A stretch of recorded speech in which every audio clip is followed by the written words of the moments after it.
Same Heck thing. love. I'm thinking about doing something different. Keep the mustache, but just take the goatee. Everything off. Take the goatee off. Man. Beard, all that. Not again. Yep. I got you. Look, last time we kept part of the goatee, I need that to come off and just need a mustache. So just a staff. Yes, sir. And a low cut with a temp on the side sir. and the back. Yes, sir. Yes, sir. Alright, I got you. I got you, man. So what the interviews, what kind of interviews you got lined up? It's just to create brand awareness and just put people on the map, really. That's all I'm about. I'm trying to become not just a entrepreneur, but a self-servicing brand. Like, you know, people can be brands as well. So yeah, for sure. I just want to be a self-service, you know, like anything you do with me, I'm going to just promote your thing 5 times more. Sometimes not even trying to charge you, just it's portfolio for me, and it's, you know, help people reach out to you. Right, that's what's up. Yeah, so. That one thing doing, the school shit. HVAC, it's cool. I'm starting to pick it up. I've been posting my videos of me just doing HVAC. I'm getting a little engagement on TikTok now, posting more consistently. Okay. So I'm trying to use everything I know in HVAC to probably just, you know, take that after I finish my exam in February and go from there. Funny enough, I got a talent show coming up towards the end of July, and I had signed up to be on there so I could rap. Okay. Yeah, most people don't know, but I've been rapping since August 2023. Okay. I just never did no shows or nothing professional, but I got some wordplay, so I got probably like 1-2 shows on 1-2 songs. You got music? Yeah, I got music. I've been posting on Spotify and how do you get your music on Spotify? United Masters and DistroKid. Okay. Just, you know, music platforms just to distribute the music out myself. Okay, because my son, he rap. Yeah. Nice too. Yeah. So I'm willing to just collab with anybody. I've been doing a couple features with friends and, you know, people back home. So I'm just willing to hop on with whoever if they can match up with me. Okay. Yeah. What's your angle when you rapping? Trap shit. Trap, introspection. Okay. So like really just talking about yourself and where you've been, where you came from, where you're trying to go. Okay. And just a struggle, like, you know what I'm saying, life struggles. I think that's my main theme in my music. I just be relatable and shit. No, yeah. I'm supposed to be interviewing you. Yeah. So talk about like where you came from and what made you start barbering. Well, me personally, shit, I've been barbering since I was a kid. I've been in the shop. My uncle was a barber. I sat there with him and watched him do this, you know, for a long time. And then I ended up, you know, being in the streets, you know, joining an organization or whatever. Got in trouble when I was 15, went to prison for 6 years. Okay. Went down the road, and you know, instead of becoming a better criminal, I try to become a better person. That's good. You know what I'm saying? So, you know, I took cosmetology, because at the time they don't do it no more. Because back when I went to prison, I was in Alto. It's a women's prison now. So, you know, they had a trade school. So instead of just sitting in there doing nothing, got my GED when I went in, because I went in at 15. Okay. So I got my GED. Then I was like, you know what? Let me go to barber school. Well, it's cosmetology. Yeah. You know what I'm saying? So I did that. And you just did your little trade from there. And you was what, 22 when you got out? Yeah, I was 22. Yeah. And if you don't mind, how old are you now? I'm 44. That's what's up. So what have you learned within the 22 years that you've been barbering and stuff?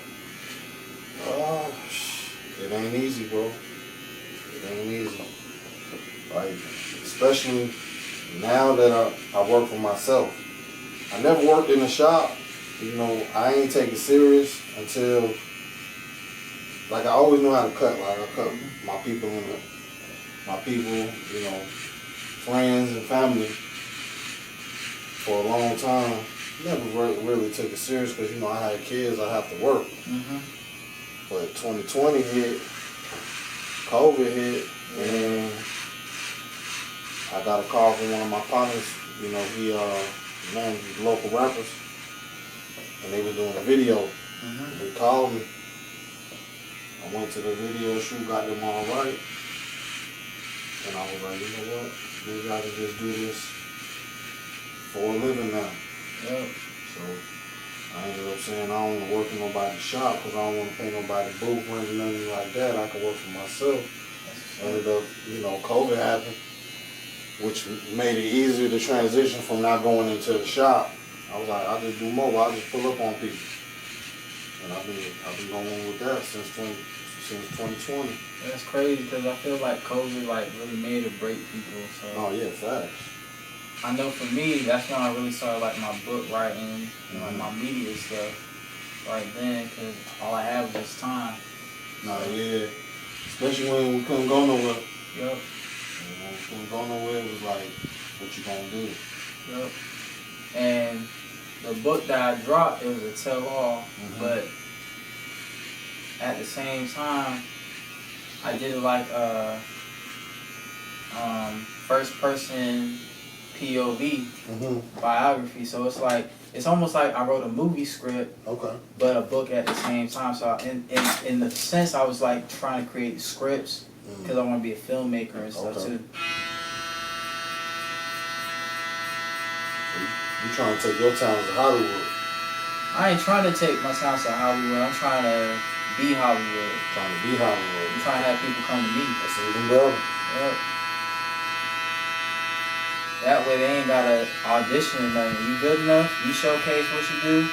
Your resume on TikTok and Instagram already, if you posting and stuff, I'm gonna take a look at it, see what you know how to do, and then we gonna hire you. Just like that. You can get them people. Everything I know, I'm gonna see you on Tubi. Yup. Tubi, Netflix. And I'm trying to be smart about it and own everything, because I saw how Costa Nat was moving on Twitch with his streamer university. I was like, if I can just build my own little, you know what I'm saying, platforms, and you know what I'm saying, make my little movements and my little programs, my little shows, they gonna want to offer me millions of dollars, but I ain't gonna go for it because I know my worth. So that's the whole goal behind that. Just ownership. And starting something from the ground up and keeping it. I got you. But also you gotta think about, sometimes you might need that little boost. Oh, for just sure. for a second, you know what I'm saying? Yeah. I ain't declining help now. I'm just saying like, never telling you never know what that opportunity can bring you. Yeah, for sure. You know, don't be no fool inside no bullshit where they own you. Oh, for sure. But you know, just sometimes you gotta use it as a stepping stone. Yeah. That's what I tell my son. Like he worked for this dude. He got a record label, so he worked for him at the mall right now because he want to see, you know, his work ethic. You know what I'm saying? Is he gonna work? So he doing this thing like he nice. He be up all night in my damn garage making music all night. Yeah, that's his dream right there. Yeah. I'm glad you support that though, man, because there's a lot of parents out here that don't be supporting their kids' dreams. Man, listen, man. I support anything my children do. As long as it ain't the wrong thing, you know what I'm saying? Don't go down that path. Right, I already, like I tell them, I did all that for y'all. Y'all don't got to do that. I got y'all in the suburbs for a reason. I don't got you in the city. I ain't got you in none of that. Not saying anything wrong with that. Right, but you just trying to keep them out of it as much as possible. Right. Because, you know, I was born and raised in the city. So you know, sometimes you got to want more from your children than what you had. So that's it. So anything you do, anything my daughters do, you know, I'm with them 100%. That's what's up. Just like this baby thing, I told her straight up. I was like, you know, we gonna be there, but that's not our burden. Yeah. You know what I'm saying? We'll be grandparents or whatever. Help you out. But that's not up to us. I got a question for you. I got a homeboy. He cuts hair, and he kind of do like, he's trying to do like a late night, because he does most of his like desk cuts during the evening. He's doing like a late night stream barbershop thing. Think like Vic Blends, but if he's on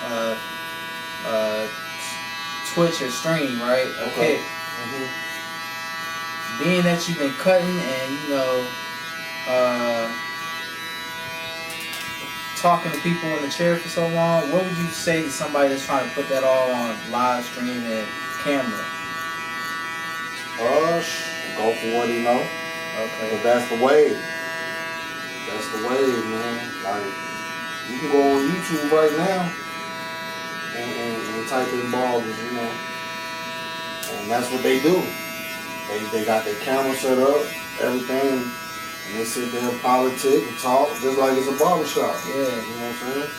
I would just tell him go for what he know, Cause like he's doing like a lot of stuff like me, like he does clothes, like designs clothes from scratch and sews them and stuff like that. But I told him, I was like, look, your strength is your barbering, right. And you already know, like you got cameras and stuff like me, where you can do the media thing. So I say like sit with that and then break off, cause he gonna be making his money and getting his engagement with Twitch. So that way he making his money with his subscribers and fans, and he getting paid for his cuts, so he can take care of his bills. So I was just telling him, don't overthink it. Just write a plan and just put it all together. That's it. Cause my plan personally is when I pull up on you soon, it's gonna be on my little Sprinter van. It's gonna be a barbershop van. I like that. You know what I'm saying?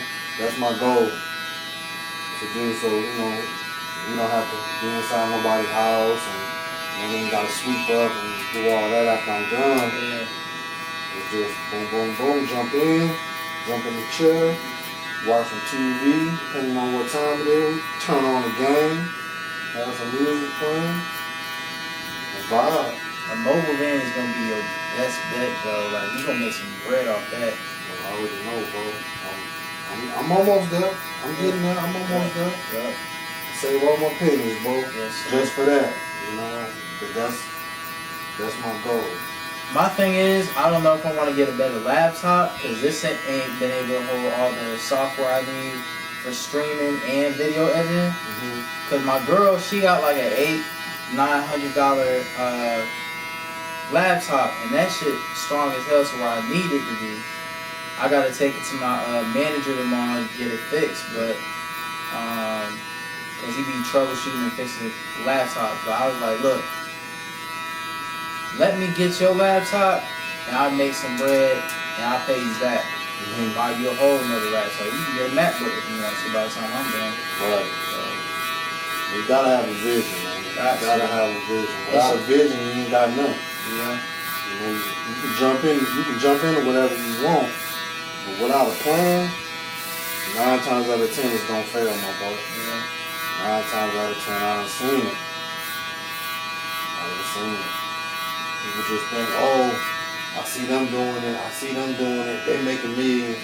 I can do the same thing. Nah, you gotta figure out what you got to do. Yeah. And you gotta have a plan behind it. Yeah.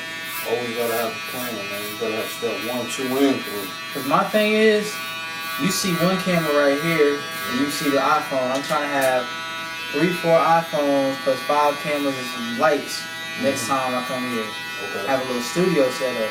Right. And then we just gonna build from there. Cause my dad, when I interviewed him, he was speaking life into me when I first started this thing. He was like, I can see you with like 5 different studios across the country. And I was like, I'm kind of doing that, but I want to have like not just a studio for photography, but like I want to have a work hub. So think how Nipsey Hussle had Vector 90 for STEM kids, but I want to have that for like black kids that like to do artwork. Okay. So you come in, you walk in the studio, you got your coding, you got your painting, you got, your camera photography, you got your filmmaking, and then you got your drawing board at the very end, towards the end exit. And what everybody's gonna do is they take part in a class or a craft if they're already good enough, and they add to the drawing board as they go, so we can keep track of everybody's progress before they go out in the field. Okay. Now I'm just speaking that to. I never wrote that down at all. That's just how my brain works. Hey, the tongue is powerful. Yep. The tongue is powerful, man. I'm telling you. If you don't speak it, it'll never happen. So that's the first step. Is just to speak it. Once you speak it, you gotta follow through with it. Yep. I think some people, they just scared of the follow through because they don't want to experience failure. I know that was me for a minute. But now I'm just like, whatever happens, I'm going to work through it. Right. Because listen, you got to fail. Everybody just don't win. Yeah. If you don't know what defeat tastes like, how you going to enjoy the winning? Exactly. If you don't know what defeat tastes like, everybody just going to jump on something and just become a millionaire. Yeah. Sometimes they born into it, sometimes it's given to them, or sometimes you gotta work hard for it. Yeah. You know what I'm saying? Let me ask you something. You be paying attention to stocks or real estate? All the time. What you be knowing about stocks and real estate? I be watching that. I be watching that stock stuff all day, bro. Okay. Like right now, I got stock in that Dogecoin. It goes up and down. Yeah. But I bought it when it was like 2 cents, and I got like 200 shares. I'm just waiting for it to take off. You up? Yeah. You just like, let me just wait till it just climbs up right now. Let me. I ain't gonna sell it. I ain't doing nothing. I had got a Charles Schwab portfolio app. My mom put me onto it probably sometime last year. And she was like, download this and get a money markets account, a Goldsman app, because she be on that type of grind, man. While it's like she got the doctor and stuff, but she definitely financially literate with credit and all that. Okay. So she been putting me on game for like, I guess since we've been playing Monopoly, you know what I'm saying? She been on it. She was training kids right. But I say all that to say, like, my only thing is I be trying to get confused sometimes, not with the candlesticks and none of that, but it's like knowing what's gonna bring your shares and stuff up. Right. Like what's a good stock to buy? What's not a good stock to buy? That right there, you just gotta be on it. Okay. Like I missed. Remember like maybe like 2 years ago when AMC took off. Man, I missed that. I missed it. I was playing around and I missed it. I was up. And we bought all the stuff that I needed with just that one stock. But like I said, that Dogecoin, I got 200 shares of that shit. And that shit take off. Cause I thought, remember in the Super Bowl when they had the commercial, I was like, I know this gonna go. But it fluctuates. It goes up and down. It goes up and down. It goes up and down. So, I'm gonna hold on to it. If it do something, it do something. If it don't, it don't. But at least you got it in your pocket just in case it do go up. Yeah, absolutely. Let me see if the camera's still going real quick. Appreciate it. Make sure everything getting captured. Yup. 19 minutes. All right.